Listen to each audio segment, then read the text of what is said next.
তাজিম, ভিন্ন ধর্ম মতাদর্শের যারা শুনছেন সবার প্রতি আন্তরিক কৃতজ্ঞতা। স্মার্ট ক্রিকেট খেলা নাই, চাকা অল ইন ওয়ান স্মার্ট, অন্তত বাংলাদেশের আজকের ক্রিকেটের থেকে স্মার্ট। আপনার এর কালার গার্ড ফর্মুলা আপনার কাপড়কে দারুণ পরিষ্কার করবে। আলোচনা করতে চাই বাংলাদেশের ক্রিকেট নিয়ে, এবং এই ক্রিকেটে আজকে বাংলাদেশের একটা পরিষ্কার করার সুযোগ ছিল, হোয়াইট ওয়াশ করার সুযোগ ছিল পাকিস্তানকে।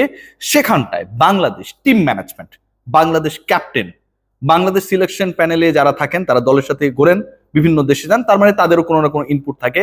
হেড কোচ, সহকারী কোচ থেকে শুরু করে ক্রিকেট অপারেশনস যেই ডিসিশনস মেক করেছে, যেভাবে বাংলাদেশকে আজকের এই ম্যাচ শুরুর আগে একটা ইন্টেন্ট বুঝিয়ে দিয়েছে that it's going to be a gifted match to PCB chairman, like that. অনেকে মনে করছে এরকমটা, সেই ম্যাচে বাংলাদেশ ভূপাতিত হয়েছে।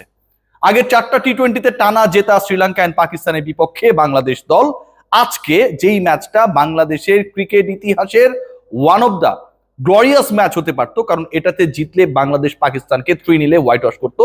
সেই ম্যাচে বাংলাদেশ দল খেলতে নেমেছে 5টা পরিবর্তন নিয়ে। Telling you again 5 changes. একটা ম্যাচে, ক্রিকেট ম্যাচে খেলতে নামে 11 জন ক্রিকেটার। আপনি যখন 5টা পরিবর্তন নিয়ে আনবেন, খেলতে নামবেন, তার মানে আপনি 50% ক্রিকেটারকে চেঞ্জ করছেন। আপনি ওপেনিং এ পরিবর্তন করেছেন, রোটেশন করতে গেছেন। How smart you are. আপনি মিডল অর্ডারে রোটেশন করেছেন, আপনি পেস ডিপার্টমেন্টে একটা না 2টা রোটেশন করেছেন, আপনি স্পিন ডিপার্টমেন্টে রোটেশন করেছেন, এবং এগুলোর ফলে বাংলাদেশকে আজকে আপনি রোটেশন করে ডুবিয়েছেন। আগের ম্যাচগুলো আমরা জিতেছি রোটেশন করে, এবার আমরা হেরে গেলাম। এই যে একটা ইন্টেন্ট, এই যে একটা ইম্প্যাক্ট, যেটা বাংলাদেশের ক্রিকেটে আজকে একদম নতুন একটা অধ্যায় তৈরি করেছে। এমসিসি, মেরিলেবোন ক্রিকেট ক্লাব, তারা হয়তো ভবিষ্যতে নতুন নতুন নিয়ম তৈরি করবে যে একটা দল কয়টার বেশি রোটেশন করতে পারে কি পারে না, সেটা দৃষ্টান্ত স্থাপিত হয়েছে আজকের এই ম্যাচে। খেয়াল করে দেখবেন যে মুস্তাফিজ, তিনি চেন্নাইর হয়ে খেলেন, দিল্লির হয়ে খেলেন।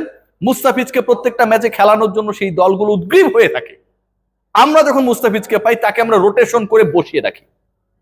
তানজিম সাকিব পেস ডিপার্টমেন্টে আগের দিন গুড়িয়ে দিয়েছিলেন, 2 নামাজকে আউট করেছিলেন, আজকে আমরা তাকে রোটেশন করিয়েছি।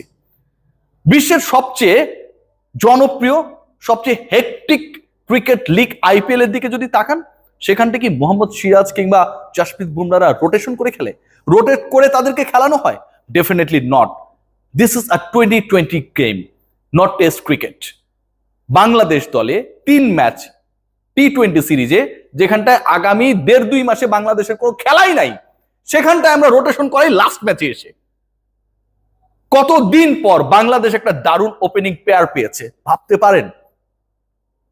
ইমন এবং আমাদের তামিম, এই 2 ক্রিকেটারকে একটার বেশি ম্যাচ একসাথে পার্টনারশিপ করতে দিল না আমার রোটেশন করা টিম ম্যানেজমেন্ট। প্রথম ম্যাচে 2 জন পার্টনারশিপ করার চেষ্টা করেছিলেন, একসাথে নেমেছিলেন, পরের ম্যাচে বাদ দেওয়া হলো তামিমকে, লাস্ট ম্যাচে ইমনকে। আপনারা চানটা কি?